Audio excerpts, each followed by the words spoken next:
କହିବା ପୂର୍ବ ପ୍ରଶ୍ନ ଉତ୍ତର ଦେବା ଯେ 6ଟି ପ୍ରଶ୍ନ ପଚାରିଥିଲେ ତାର ଉତ୍ତର ଦେବା ପୂର୍ବରୁ ସେ ମଙ୍ଗଳାଚରଣ କରୁଛନ୍ତି, ତାଙ୍କ ଗୁରୁକୁ ସ୍ମରଣ କରୁଛନ୍ତି। ଆଉ ଆଜି ବି ମଧ୍ୟ ଏଇ ତୃତୀୟ ଶ୍ଲୋକରେ ମଧ୍ୟ ସେ ସେଇ ମଙ୍ଗଳାଚରଣ ସେଇ ମଧ୍ୟ ତାଙ୍କ ଗୁରୁକୁ ସ୍ମରଣ କରୁଛନ୍ତି। ଅନୁଭବମଖିଳ ଶ୍ରୁତିସାରମେକଂ ପଡ଼ିବନି ଖିଆ ଲାଗିଥାନ୍ତା अखिल श्रुतिसारमेकम् अध्यात्मदीपम् अतिथितिशताङ्तमोऽन्धम् संसारिणा करुणाय पुराणगुह्यं तं व्याससूनुम् उपयामि गुरुं मुनीनाम् यशानुभवमखिल श्रुतिसारमेकम् अध्यात्मदीपम् अतिथितिशताङ्तमोऽन्धम् संसारिणा करुणाय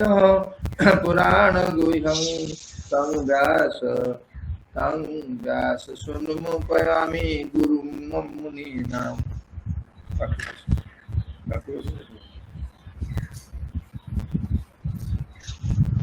शब्दानुवाद जे स्वानुभावम् आत्मानुभवी अखिल चतुर्विध श्रुति वेद सार एकमात्र अध्यात्म अप्राकृत वा दिव्य दीपम ज्योति अतिथि सताम उद्धार पाइबा आकांक्षित बोलो जोर से तमंधम प्राकृत सत्तार घोर अंधकार करुणया अहेतु कृपा वशतः आह पहिले पुराण वैदिक परिशिष्ट गुह्यं अत्यंत गुप्त तम तांको व्याससूनुं व्यासपुत्र उपयामि हरे कृष्ण महाराज दंडवत गुरु मुनिना महामुनि मु समस्त मुनि मानकर गुरु श्री व्यासदेवकर पुत्र श्री सुखदेव गोस्वामी को प्रणाम करुछि जे कि घन अंधकार छन्न संसार सागर पार हेबा पाई संघर्ष करुथिबा लोकमानक प्रति अहेतु कृपा वशतः ये भगवत तत्व निजे भल भाव अनुभव करी वेदसार ये भागवत महापुराण व्याख्यान कले।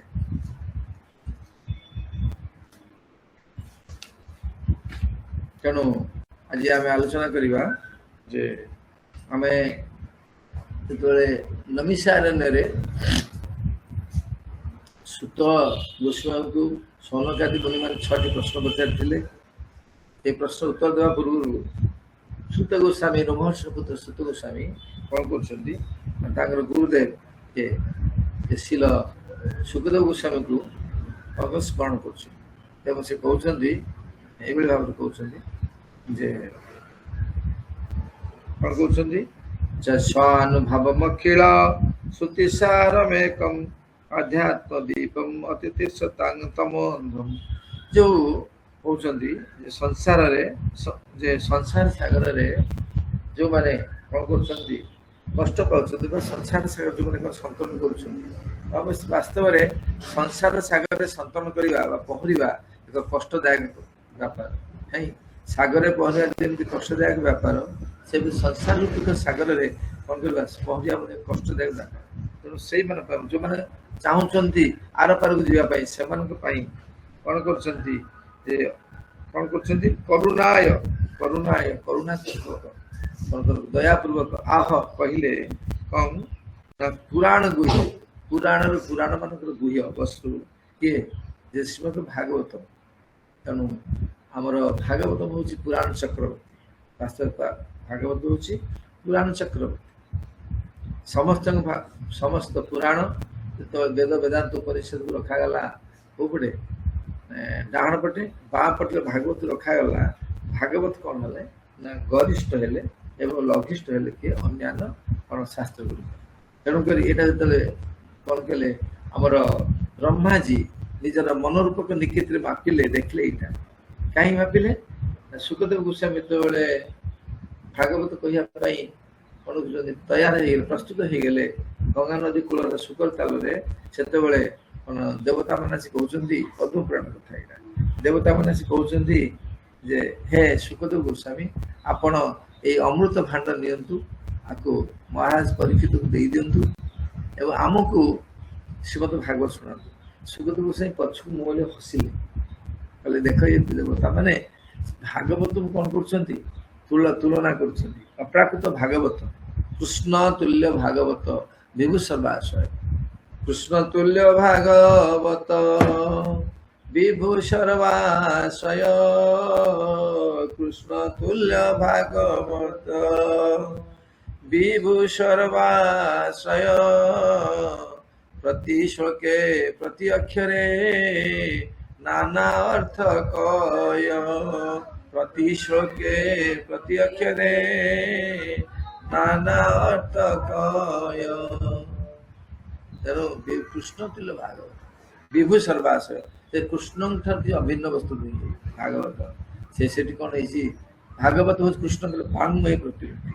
लिटरारी इंग्लिश लिटरारी इनकार्नेशन तेणु से श्रीमद भागवतम को वांग्मय प्रतिकृति श्रीमद भागवतम को जितेबाला विनिमय मूल्यांकन कर सुखदेव गोस्वामी न देख मुह करदेले से कथा ब्रह्मा देखुले प्रतीक्षा करते श्रील व्यासदेव पुत्र सुखदेव गोस्वामी जितेबाला भागवत कही सारे एवं महाराज परीक्षित सदा नित्य श्रवणकारी बाहर परीक्षित उद्धार हो गले से मापुं किए ब्रह्माजी मापुं लिखित देखिए मापिले बाम पटे रखिले क्या भागवत समस्या डाण पटे भागवत वरिष्ठ हेले पालटा तलू रहा निखित पालटा तलू रहा एवं सब उपरकू तेणु ये भाव में करुणा करुणा करुणा करके पुराण गुह्य जहाँ को शुणिले कौन हम श्रीमद भागवत शुणिले कौन हम मुकुंदे मति सती तुरंत मुकुंद को पाद पद भक्ति रही शुणवे से तुरंत कौन हम मुकुंद मति तुरंत कौन हम ना तुम मति श्रवण काले मति मुकुंद पाद पद्म रही मुकुंद पाद पद्म मति रही कौन हम ना आम समस्या समाधान अब ये जगत को आम आसवा ना कहीं ज स्वानुभाव माने आत्मानुभवी स्वानुभव माने निज आत्मानुभवी ये सुखदेव गोस्वामी आत्मानुभवी कारण ये अनुभव करी प्रपात कहते जे कौन से तत्व निज भल भाव अनुभव करी वेदर सार वस्तु श्रीमद भागवत महापुराण व्याख्यान कले अनुभव कले कहीं अनुभव कले सुखदेव जन्म होते 16 वर्ष रही मातृगर्भ भगवान कहला व्यासदेव कहले बेटा तुम पलि आस कहीं रही हईराण कर माँ को ना आस तो माया लगे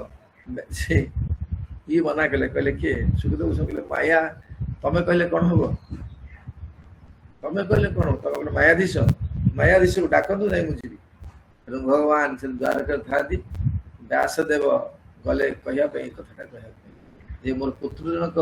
से आज 16 वर्ष मातृगर्भ रोचे बाहर को आसुनी तेणु आपण दया करी कौन करूँ से कहते कहूँ आपण आसिले आप मायादेश आसिले से कहूँ मत माया लगी जो बाहर को आसिले आपण आसिले ही कौन हम सी आस बाहर मान मातृगर्भ निर्गत हे से कथा शुणी भगवान आसिले कह तुम आस भगवान कहले तुम आस तुम माया लगे ना आसिक सागे सागे से बाहर पड़े पड़ी संत कौन चलले पुलक नहीं चलले पछ पछ व्यास जाऊँ डाकी डाकिया चलले चला कौन ना से निर्विशेष ब्रह्म उपासना कर निर्गुण ब्रह्म उपासना करते भगवान उपासना 3 प्रकार गोटे निर्विशेष निर्गुण उपासना ब्रह्म तापर परमात्मा जो मैंने जोगी परम योगी मैंने उपासना करती ज्ञानी मैंने करते निर्विशेष उपासना आ जोगी मैंने अष्टांग योगी मैंने करती परमात्मा उपासना जे समस्त हृदय वास करछंती एवं भगवान उपासना करती के भक्त माने तेणु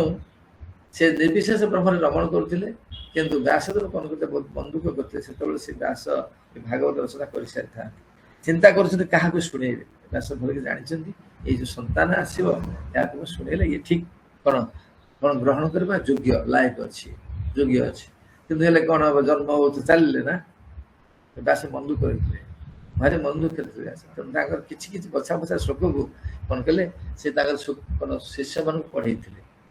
ଯଥା ଜୈମିନୀ, ପୈଳ, ବୈଶମ୍ପାୟନ ଇତ୍ୟାଦି ଇତ୍ୟାଦି। ଯେତେବେଳେ ସେମାନେ କ'ଣ କରନ୍ତି, ଜଙ୍ଗଲ ଯାଆନ୍ତି କାଠ କାଟିବା ପାଇଁ, ସେମାନେ ସବୁ ଗାଆନ୍ତି ଶ୍ଲୋକ ଗୁଡ଼ିକ। ତେଣୁ ସେତେବେଳେ ସୁଖଦେବ ଗୋସ୍ୱାମୀ କ'ଣ କରୁଛନ୍ତି, କ'ଣ ବ୍ରହ୍ମରେ ନିର୍ଗୁଣ ବ୍ରହ୍ମରେ କ'ଣ ରମଣ କରୁଛନ୍ତି, ଉପାସନା କରୁଛନ୍ତି ନା ଉପାସନା କରିଦେବ ତଲ୍ଲୀନ ହେଇଛନ୍ତି। ସେତେବେଳେ ସେ ଗାଇଲେ, କ'ଣ ଗାଇଲେ, ଯେ ସେ ଗୋଟେ ଶ୍ଲୋକ ଗାଇଲେ ଦଶମ ସ୍କନ୍ଧର, ବରାହା ପୀଡ଼ନ ଟବର ବପୁ କର୍ଣ୍ଣୟ କର୍ଣ୍ଣିକାରଂ ବିଭ୍ରତ ବାସ କନକ କପିଶ ବୈଜୟନ୍ତୀ ଚମାଣମ ରନ୍ଧ୍ରାନ ବେଣୁ ଅଧର ପୁରୟ। ରନ୍ଧ୍ରାନ ବେଣୁ ମାନେ ସେ କହୁଛନ୍ତି ଗୋପ ବୃନ୍ଦାଇ ନିଜର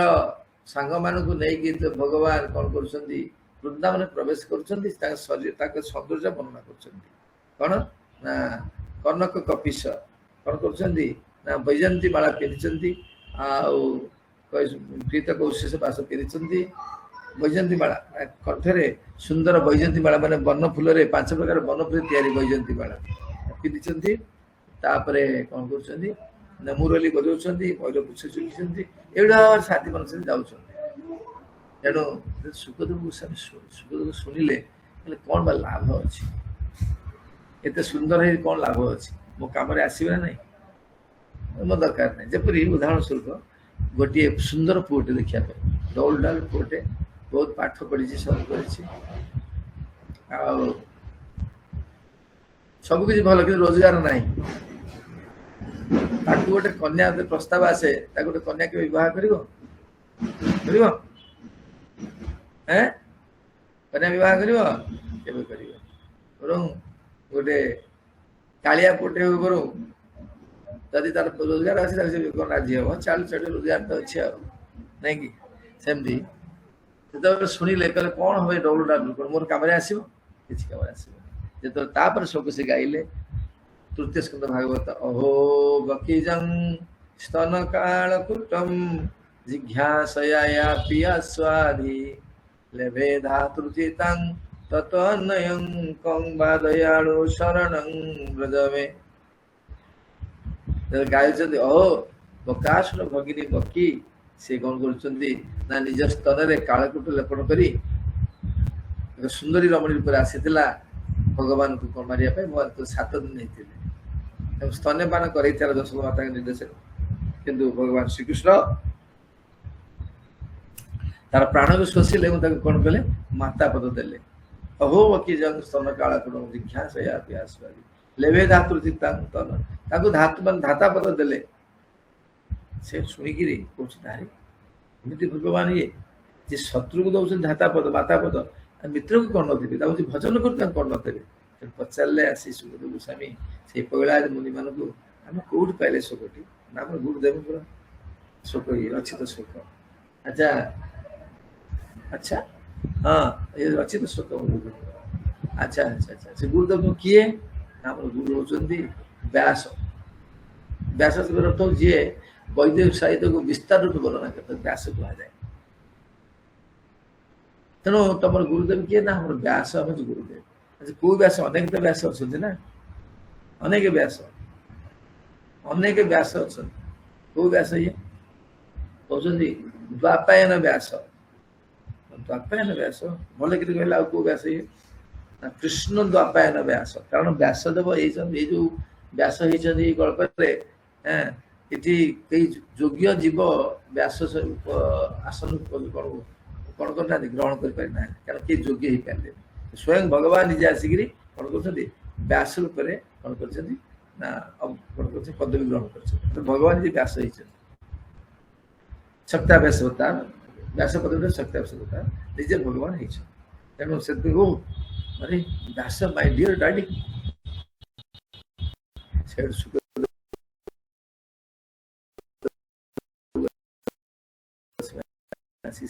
ପଢି ପୁଣି ଚାଲିଲେ ଆଉ ରହିଲେନି, ଏବଂ ସେ ବୁଲି ଭିକ୍ଷା ପାଇଁ ଚଳନ୍ତି। ଏବଂ ତାପରେ ଯେତେବେଳେ ଶୁକ ମହାରାଜ ପରୀକ୍ଷିତ ଶୁକର ତା ଗୟାନଦୀ ତଟସ୍ଥ ଶୁକରଠାରେ ବସିକି ଅନଶନ କରିଥିଲେ, ସେଇ ସମୟରେ ବୁଲି ଆସି ପହଞ୍ଚିଥିଲେ ଏବଂ ତାଙ୍କର ପ୍ରଶ୍ନ ଉତ୍ତର ହେବ, ଆଗକୁ କୁହାଯିବ। ପ୍ରଶ୍ନ ଉତ୍ତର ହେଲେ ଶେଷର ଭାଗବତ ଶେଷ ଆଡ଼େ କୁହାଯିବ। ପ୍ରଶ୍ନ ଉତ୍ତରରେ ସିଲେକ୍ସନ ହବ ଯେ ଏହା କର ନା ସିଦ୍ଧାନ୍ତ ଉପନୀତ ହେବେ ଯେ କୃଷ୍ଣ କଥା ଶୁଣିବା କର୍ତ୍ତବ୍ୟ। ଆଉ କୃଷ୍ଣ କଥା କୋଉଟାରେ ସମ୍ପୂର୍ଣ୍ଣ ବର୍ଣ୍ଣନା କରାଯାଇଛି ନିର୍ମଳ ଭାବରେ ଶ୍ରୀମଦ୍ ଭାଗବତ। ତେଣୁ ଏଇ ଶୁଣି ସାରିଲା ପରେ କଣ କହିଲେ ନା ସେ କରୁଣା କରି କଣ କରୁଛନ୍ତି ସଂସାରରେ ହାବୁଡୁବୁ ଖାଉଥିବା ଜୀବନ ପାଇଁ କରୁଣା କରି ଶ୍ରୀମଦ୍ ଭାଗବତ କରିଛନ୍ତି। ନିଜେ ଅନୁଭବ କରିଛନ୍ତି, ଅନୁଭବ କଲେ ନା ନାଇଁ ଜାଣିଲେ ଅନୁଭବ କଲେ ଆସିଲେ ତେଣୁ କହୁଛନ୍ତି ତଂ ବ୍ୟାସ ଶୁନୁ ଉପୟାମି ଗୁରୁ ମୁନି ନା। ମୁଁ ସେଇ ବ୍ୟାସ ଶୁନୁ ବା ପୁତ୍ର କିଏ ଗୁରୁ ମୋର ଗୁରୁ ମୁନି ମାନଙ୍କ ଶ୍ରେଷ୍ଠ ଏବଂ ଗୁରୁ ତାକୁ ମୁଁ ନମସ୍କାର କରୁଛି। କାହିଁକି ନା ସେ ହଉଛି କଣ କରିଛନ୍ତି ନା ସଂସାରୀ ନା କରୁଣା ହେ ପୁରାଣ ପୁରାଣର ଗୁହ୍ୟ ଶ୍ରୀମଦ୍ ଭାଗବତ ବ୍ରାହ୍ମଣ ଚକ୍ରବର୍ତ୍ତୀ ଭାଗବତ ସେ କହୁଛନ୍ତି ନା ସଂସାରୀ ଲୋକମାନଙ୍କ ପାଇଁ କହିଛନ୍ତି। ଆଉ କିପରି ନା ଯୋଉମାନେ ଇଚ୍ଛା ପ୍ରକାଶ କରୁଛନ୍ତି ଅନ୍ଧକାରରୁ ବାହାରକୁ ସମସ୍ତେ ଭାଗବତ ନୁହେଁ। ଆପଣମାନେ ବେଳେ ବେଳେ କଣ ହଉଛନ୍ତି ଭାଗବତ କାହିଁ ଶୁଣିବା କିଏ ଆସୁନାହାନ୍ତି, ସେମାନେ କେବେ ହେଲେ କଣ ହେଇନାହାନ୍ତି ନା ସେ ଅନ୍ଧାର ଭିତରେ ରହିବାକୁ ଚାହିଁଛନ୍ତି। ଯିଏ ଅନ୍ଧକାର ଭିତରୁ ବାହାରକୁ ଚେଷ୍ଟା କରିବ ସେ ଶ୍ରୀମଦ୍ ଭାଗବତ ନିଶ୍ଚୟ ଶ୍ରବଣ କରିବ। ଆଉ ଯିଏ ଏ ସଂସାର ଭିତରେ ରହିବ ସବୁବେଳେ ରହିଲା ମୋର ଘର ମୋର ଦ୍ୱାରରେ ରହିଲା ସେଟା ଅନ୍ଧକାର ରହିବାକୁ ଚେଷ୍ଟା କରେ ସେ ଭାଗବତ ଶୁଣିବାକୁ ଆସିବନି। ମନେ ରଖ ଭାଗବତ ଶୁଣିବା ଲୋକ କିଏ ଯେ ସେ ସଂସାର ବାହାରେ ଚେଷ୍ଟା କରୁଛି। ଗୋଟେ ଗପ କହୁଥିଲି ନା କାଲି ଗୋଟେ ଗପ କହୁଥିଲି ଯେ ସେ ସର୍କସ କଥା କହୁଥିଲି। ସର୍କସ ମାଡ଼ ଖାଉଥିଲା ସେ ମାଡ଼ ଖାଇଲେ କିନ୍ତୁ କେହି କହିଲେନି। ଆଜି ଗୋଟେ କାହାଣୀ କହୁଛି ସେ ସମ୍ବନ୍ଧରେ। ଗାଁରେ ଫିଷ୍ଟ ହୁଏ, ସବୁଠୁ ମଜା କାହାର? ଫିଷ୍ଟ ହେଲେ କାହାର ମଜା? ବିବାହ ଫିଷ୍ଟରେ କାହାର ମଜା? କୁକୁର ମାନଙ୍କୁ ଭାରି ମଜା ନାଇଁ, କୁକୁର ମାନଙ୍କୁ ଭାରି ମଜା। ସେ କହିବ ଯାଅ ବଡ ଫିଷ୍ଟ ବା ଚିକେନ ମଟନ ମିଳିବ ଆମେ ଖାଇବା। ଜଣେ ସେଇ ଗାଁର ବଡ ଗାଁଟେ, ବହୁତ ବଡ ଗାଁଟେ, ଭୁବନ ଭଳି ଗାଁ, ବଡ ଗାଁଟେ, ନଦୀଟେ ବି ଅଛି, ଭୁବନରେ ବି ନଦୀଟେ ଅଛି। ତେଣୁ ସେମାନେ କହିଲେ ଯେ ଆଜି ଏ ଗାଁରେ ଭୁବନ ଗାଁରେ କୁକୁର ମାନେ ଚିନ୍ତା କଲେ ସେଇ ଗାଁରେ ଚିନ୍ତା କଲେ ଆଜି ବଡ ବଡ ଲୋକ ଗାଁରେ ବହୁତ ବଡ ବଡ ଲୋକ ଗାଁରେ ଫିଷ୍ଟ ଅଛି, ମାନେ ଚିକେନ ହବ ମଟନ ହବ ସବୁ ହବ। ତେଣୁ ସକାଳେ ହବ ସନ୍ଧ୍ୟାବେଳେ ହବ। ସକାଳେ ଯିଏ ଦେଲା ସେ ଟିକିଏ ଅଳ୍ପ ମାନେ କଣ ଧନୀ ଟିକିଏ କମ ଧନୀ ତାଠୁ ରାତିରେ ଯିଏ ତାଠୁ ଟିକେ କମ। ସେ ଭାଇ ତୁ ଗୋଟେ କାମ କର 2 ଘଣ୍ଟା ଏକାବେଳେ ପଡିଛି ତୁ ଆଗଟା ଟିକେ ସକାଳେ ଦେ, ସକାଳେ ବେଶୀ ଲୋକ ଆସେ ଆଉ ରାତିରେ ମୁଁ ଦେବି। କୁକୁର କହିଲେ ରାତିରେ ଖାଇବା ସକାଳେ ଖାଇବା ରାତିରେ ଖାଇବା। ଜଣେ କହିଲା ଭାଇ ଖାଇଲେ ତ ଜିନ୍ନ ହବନି, ମଟନ ଚିକେନ ଜିନ୍ନ ହବନି, ଜଲ୍ଦି ଜିନ୍ନ ହବନି, କଣ କରିବା ନା ଜଣେ କହିଲା ଭାଇ ଉପାୟ ଅଛି କଣ ଖାଇଦବା ଏ ନଦୀ ବାଲିରେ ଦୌଡିଆ। ସମସ୍ତେ କଣ ଦୌଡିଆ କମ୍ପିଟିସନ କରିବା। ଦୌଡ଼ା ଆରମ୍ଭ ହେଲା, ଦୌଡ଼ିବା ଝଡିଯିବ, ଝଡିଗଲା ପରେ କଣ ହବ ଆମେ କଣ କରିବା ରାତିକି ପୁଣି ଖାଇବା ଫିଷ୍ଟ ଖାଇବା। ତେଣୁ ତାଙ୍କର ଆରମ୍ଭ ଫିଷ୍ଟ ଖାଇଦେଲେ, ସକାଳେ ଫିଷ୍ଟ ଖାଇଦେଲେ, ମଧ୍ୟାହ୍ନ ଫିଷ୍ଟ ଖାଇଦେଲେ, ସେଠୁ ଦୌଡ଼ା ଆରମ୍ଭ କଲେ। କୋଉଠି? ବାଲିରେ ଦୌଡ଼ା ଆରମ୍ଭ। ଦୌଡ଼ା ଦୌଡ଼ା ଚାଲିଛି, ତା ଭିତରେ ଦୌଡ଼ା ଚାଲି ସମସ୍ତେ ମନ ଲାଗିଯାଇଛି ଦୌଡ଼ାରେ, ଖାଇଛନ୍ତି ପେଟେ, ଦୌଡ଼ାରେ ମନ ଲାଗିଯାଇଛି ଆଉ ସେଦିନ ଆଉ ମନେ ପଡୁନି ଭୋଜି କଥା, ମନେ ପଡୁନି ରାତି ଭୋଜି କଥା। ଦୌଡ଼ା ଚାଲିଛି। ସେଠୁ ଜଣେ କହିଲା ଆରେ ଭାଇ ତମେ ଖାଲି କଣ ଦୌଡୁଛ, ସେଠୁ ଭୋଜି କଣ ଭୋଜି ଖାଇବା ନା ତୁ ଯାଉନୁ ଭୋଜି ଦେଖି ଆସିବୁ, ପେଟ ତ ପୁରି ଯାଇଛି। ସେ କୁକୁର କାଳିଆ କାଳିଆ କରି ଗଲା ଭୋଜି ଦେଖିବା ପାଇଁ, ଭୋଜିର ସ୍ଥିତି କଣ ହେଇଛି ଖାଇବେ ନା ଆସିକିରି ଗଲା ଭୋଜି ଦେଖିବା ଭୋଜି ଗଲା, ଦେଖିଲା ଭୋଜି ଠିଆ ହେଇଛି। ଆରେ ସେଠୁ କହିଲା ଆରେ ଆରେ କୁକୁରଟା ଭାଇନା ବସିଥିଲା, କହିଲା ଇଏ କୁକୁରଟା କଣ ଆଇଲାଣି, ଭୋଜିଟା ଆରମ୍ଭ ହେଲାଣି, ରୋଷେଇ ଆରମ୍ଭ ହେଇ କୁକୁର ଆଣି ନାଇଁ ଏଇ ବାଡା ବାଡା ଦେ ବାଡା ବାଡା ବାଡା କଣ ସେ ଝାଉଁ ସେଟା ରୋଷେଇ ହଉଛି ନା, ଫୋପାଡ଼ିଲେ କସି ତାର ବାଜିଲା କସି ଅନେଇଲେ ଭାଉ ଭାଉ ପଳେଇଲା। ଆଉ ଠିକ ଚୁପ ବସି ଅନେଇଛି ତାଙ୍କୁ ଆଉ କିରେ କଣ ହେଲା ଭୋଜିର ବ୍ୟବସ୍ଥା କଣ କହୁନୁ? ଓ ଯାଉ ଯାଉ ବ୍ୟବସ୍ଥା କଣ କହିଲା କେହି କିଛି ବୁଝିପାରିଲେ, ପୁଣି ଦୌଡ଼ିଲେ ଆଉ। ସିଏ କହିଲା ଆରେ ବାବରେ ସିଏ ଆଉ ଦୌଡ଼ି ପାରୁନି ବସିଛି। ତାପରେ ଆଉ ଗୋଟେ କୁକୁର ଗଲା, ଆଉ ଗୋଟେ କୁକୁର କିଛି ଗଲା, କହିଲା ଆରେ କଣ ସେ କହିଲା ଯାଉ ଯାଉ ବ୍ୟବସ୍ଥା କିଛି ବୁଝି ହଉନି। ସେଠୁ ସିଏ କହିଲା ଠିକ ଅଛି ଭାଇ ମୁଁ ଯାଉଛି, ନା ଯା ଦେଖିଆ କଣ କହୁଛ ଭାଷା ଆମେ ବୁଝିପାରୁନି। ସେ ମାଡ ଖାଇକି ଚୁପ୍ ବଇଛି ନା କିଛି କହୁନି। ଯାଉ ଯାଉ ବ୍ୟବସ୍ଥା ଆଚ୍ଛା ହଉ ମୁଁ ଯାଉଛି। ସିଏ ଗଲା, ସେଦିନ ଗଲା ସେ କଣ ରୋଷେଇବାସ ହେଇଗଲାଣି, ସେଠୁ ରୋଷେଇବାସ ଅଧା ଅଧି ହେଇଗଲାଣି, ଗରମ ପାଣି ବସିଛି, ଗରମ ପାଣି ବସିଛି କମିଯିବ ବୋଲି ସେଠୁ କହିଲା ଆରେ ସେଇ ବି କାଳିଆଟା ସେ ଦେଖିବାକୁ ଆରେ କାଳିଆ ମାଡ଼ ଖାଇଲା ପରେ ପୁଣି ଆଇଲା ଏଇ ପକାଶ ଗରମ ପାଣି ସେ ତାର ଆସିଷ୍ଟାଣ୍ଟ ଯିଏ ଥିଲା ଭାଇନା ହେଲ୍ପର ଭାଇନା ଗରମ ପାଣି ପକେଇଲା ସିଏ ବୁଡି ବୁଟି ଯାଇ ପହଞ୍ଚିଲା କିରେ ଭାଇ କଣ ଭାଇ ଗରମା ଗରମ ବ୍ୟବସ୍ଥା ଭୋଜି ବ୍ୟବସ୍ଥା କଣ ଭାଇ ନା ଗରମା ଗରମ ବ୍ୟବସ୍ଥା ୟା ଭାଷା ବି ବୁଝିବନି ନା ଲାଷ୍ଟ ସେ 3 ନମ୍ବର ଲୋକଟା କହିଲା କୁକୁର ଡାକଲା ସିଏ ବି କାଳିଆ ଡାକଲା ଶୁଣ ଭାଇ ମୁଁ ଯାଉଛି ଭୋଜିର ବ୍ୟବସ୍ଥା ଡିଟେଲ୍ସ କହିବି ଆସିକି ସେତେବେଳୁ ସବୁ କଣ ଭୋଜି ବସିଗଲାଣି ଭାଇନା ମାନେ ବସି ବିଡ଼ି ଖାଉଛନ୍ତି ବିଡ଼ି ହେଲା ନା ତାଡି ଯେତେ ବିଡ଼ି ଖାଇବେ ତାପରେ ଭୋଜି ଭାତ ହେଇଗଲାଣି ତାପରେ କଣ ନା ମିଶାମିଶି ହଉଛି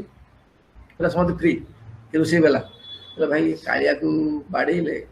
କାଳିଆ ପୁଣି ଆଇଲାଣି ଗରମ ପାଣି କଲେ ତଥାପି ଭାବ ହେଇଗଲା ପୁଣି ଆଇଲାଣି ଜଗିଲ ଛକି ଦେଲେ ସମସ୍ତେ ଫାଡ଼େ କାଠ ଦେଲେ ପିଟିଲେ ପ୍ରାଣ ବିକିଲେ ସେ ପଶିଲା ଗୋଟେ ଘରେ ସେ ଘରେ ଗୋଟେ ଖଟ ପଡ଼ିଥିଲା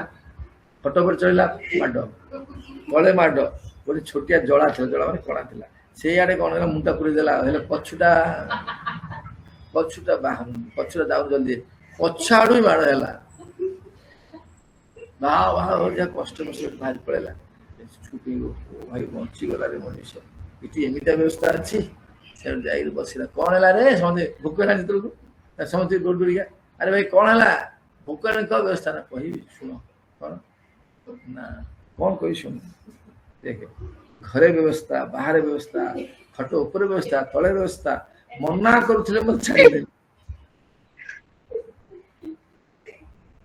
ବୁଝିଲା ବୁଝିପାରିଲେ ତ 3 ଜଣ ଯାକ ମାଡ଼ ଖାଉଛନ୍ତି କେହି କହୁନାହାନ୍ତି ମାଡ଼ଟା ହଉଛି ବୋଲି ସେ ସଂସାରରେ ଯେ ମାଡ଼ ଯେ ପ୍ରବଳ ହଉନି ମାଡ଼ ପ୍ରବଳ ସାର୍ ଅଛନ୍ତି ଘରେ ନନଷ୍ଟପ୍ ଟ୍ୟୁସନ କରିବେ ସାର୍ ନାହାନ୍ତି ଅଛନ୍ତି ନା ନାଇଁ ସାର୍ ଜଣେ ଅଛନ୍ତି ନନଷ୍ଟପ୍ ଟ୍ୟୁସନ ନାଇଁ ବିନା ପଇସା ଟ୍ୟୁସନ କରିବେ ଅଛନ୍ତି ନା ନାଇଁ ହରେ କୃଷ୍ଣ ଜଣେ ସାର୍ ଅଛନ୍ତି ସେ ସାର୍ ଜଣେ ବୁଝୁଛନ୍ତି କିଏ ୟୁର ହଜବ୍ୟାଣ୍ଡ ସେ ତମକୁ ନନଷ୍ଟପ୍ ଟ୍ୟୁସନ କରିବେ ବିନା ପଇସା ଟ୍ୟୁସନ କରିବେ ପଇସା ଜମା ମାଗୁନାହାନ୍ତି ସେ ନନଷ୍ଟପ୍ ଟ୍ୟୁସନ କରିବେ ଟ୍ୟୁସନ ହବ ପଚାରିଲେ ଭାଗବତ ଶୁଣୁନାହାନ୍ତି ଟିକେ ଆସିକି ମାତାଜୀ ନା ମୁଁ କଣ କରିବି ମାନେ ଏତେ କଷ୍ଟରେ ଥାଏ ଅନିଚ୍ଛା ସହିତ ଅନେକ କଷ୍ଟ ସ୍ୱୀକାର କଲେ ମଧ୍ୟ କେହି କହୁନାହାନ୍ତି ଏଇଟା କଷ୍ଟ ବୋଲି କହୁନାହାନ୍ତି ସେଇଥିରେ ଅଛନ୍ତି ନାଇଁ କାହିଁକି ନା ସେମାନେ ହଉଛନ୍ତି ବାସ୍ତବରେ ଅନ୍ଧକାର ହେବାକୁ ସେମାନେ ଚାହୁଁଛନ୍ତି ଆଲୋକର ସ୍ଥିତି ସେମାନେ ଆଲୋକ ଅଛି ବୋଲି ସେମାନେ ତାଙ୍କର ଜ୍ଞାନ ହଉନି କହିଲେ ମଧ୍ୟ ଯାଉନାହାନ୍ତି ଯାଉଛନ୍ତି ଏ ଯାଉନାହାନ୍ତି ତେଣୁ ଭଗବାନ ଯୋଉମାନେ କହୁଛନ୍ତି ଏଠି ସୁଖଦେବ ଗୋସ୍ୱାମୀ କହୁଛନ୍ତି ଏ ଆମର ବ୍ୟାସ କହୁଛନ୍ତି ଯେ ତାଙ୍କର ଭାଗବତରେ କୁହାଯାଇଛି ଯେ କରୁଣାପୂର୍ବକ ପୁରାଣର ଗୁହ୍ୟ ବସ୍ତୁ କିଏ ଶ୍ରୀମଦ ଭାଗବତଙ୍କୁ କଣ କରୁଛନ୍ତି ମାନେ ଦୟା କରି କୃପା କରିକି ସଂସାର କଷ୍ଟରୁ ଉଦ୍ଧାର ହେବା ପାଇଁ ଲୋକମାନଙ୍କ ପାଇଁ ସେ କଣ କରି କୃପା କରି କହୁଛନ୍ତି ସେଇ ଗୁରୁକୁ ମୁଁ କଣ କରୁଛି ପ୍ରଣାମ କରୁଛି ଆଉ ଯୋଉ ଗୁରୁ କଣ ନିଜେ ଆକୁ ଅନୁଭବ କରି କହୁଛନ୍ତି ଖାଲି କହୁନାହାନ୍ତି ରସଗୋଲାଟା ମିଠା ନିଜେ ଖାଇଛନ୍ତି ଅନୁଭବ ପାଉଛନ୍ତି ଆଉ ଅଖିଳ ଶ୍ରୁତି ସାର ଅଖିଳ ବେଦର ସମସ୍ତ ବେଦର ସାର ବସ୍ତୁ ଯେ ଭାଗବତ କଣ ଦଉଛନ୍ତି ନା ସାର ବସ୍ତୁଟା ଦଉଛନ୍ତି ସୁନ୍ଦର ସାର ବସ୍ତୁ ଦଉଛନ୍ତି ରସଗୋଲା ନୀତି କଣ ହେଇଛି ରସଗୋଲା ସାଙ୍ଗେ ସାଙ୍ଗେ କଣ ଛଣା ହେଇଛି ଗରମ ଅଛି ବଢିଆ ଅଛି ତାଜା ରସଗୋଲା ଦଉଛନ୍ତି ନାଇଁ ଯେମିତି କହନ୍ତିନି ସେମିତି ଶ୍ରୁତି ସାରଟା ସେ ଦଉଛନ୍ତି ସେହି ଆଧ୍ୟାତ୍ମିକ ରୂପକ ଅପ୍ରାକୃତ ଦିବ୍ୟ କଣ କରି ଦୀପ ଜାଳି ଦେଇଛନ୍ତି କାହା ହୃଦୟରେ ଯୋଉମାନେ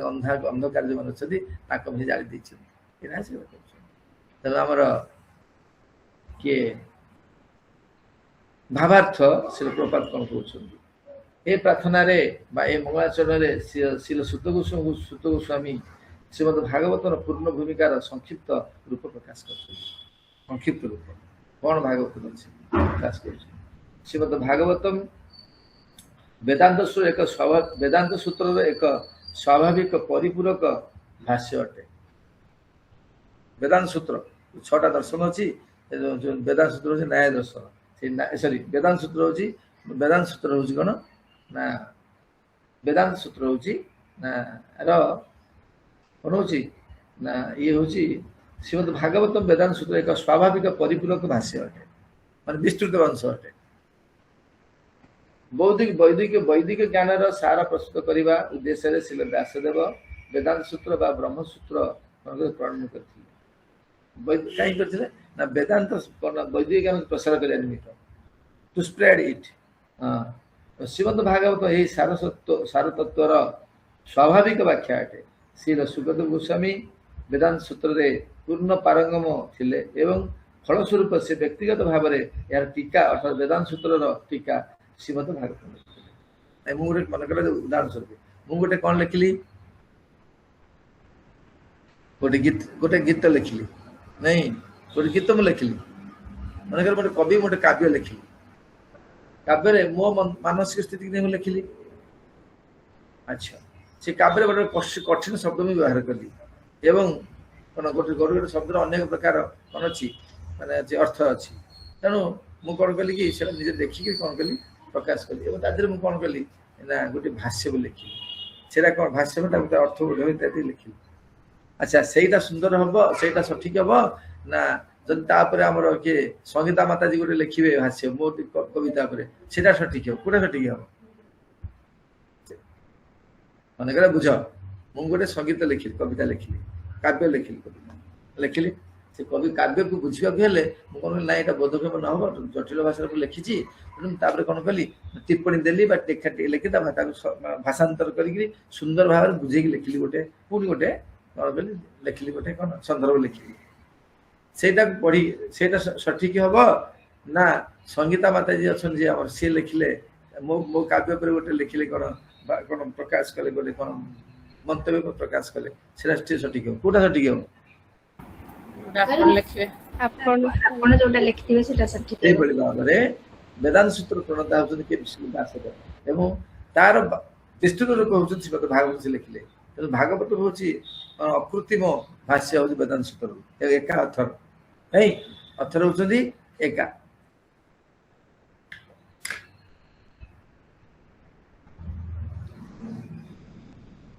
श्रीमद् भागवत को मध्य अनुभव कले एवं जो भ्रमित भौतिकवादी आ भौतिकवादी है भ्रमर पड़ो अरे भाविनी मत तुम जिते भौतिकवादी हम शरीर प्रति आसक्ति हम संसार प्रति आसक्ति हम इत्यादि प्रति आसक्ति हम तुम से परिमाण कौन हम ना भ्रमित हम व्यक्तिगत संपूर्ण रूप अज्ञान अंधकार को पार होगापी इच्छा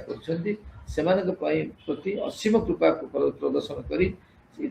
से विश्व इतिहास एक परम गुह्य ज्ञान को प्रथम कर व्याख्या कले क्या व्याख्या कले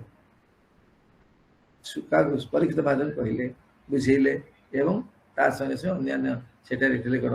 ना 60,000 मुनि ऋषि मान थे शुणिले ये मुझे कहली आज काली आम पुणी ये आरंभ हरे कृष्ण भावार्थ आरंभ करिया बुझीगला।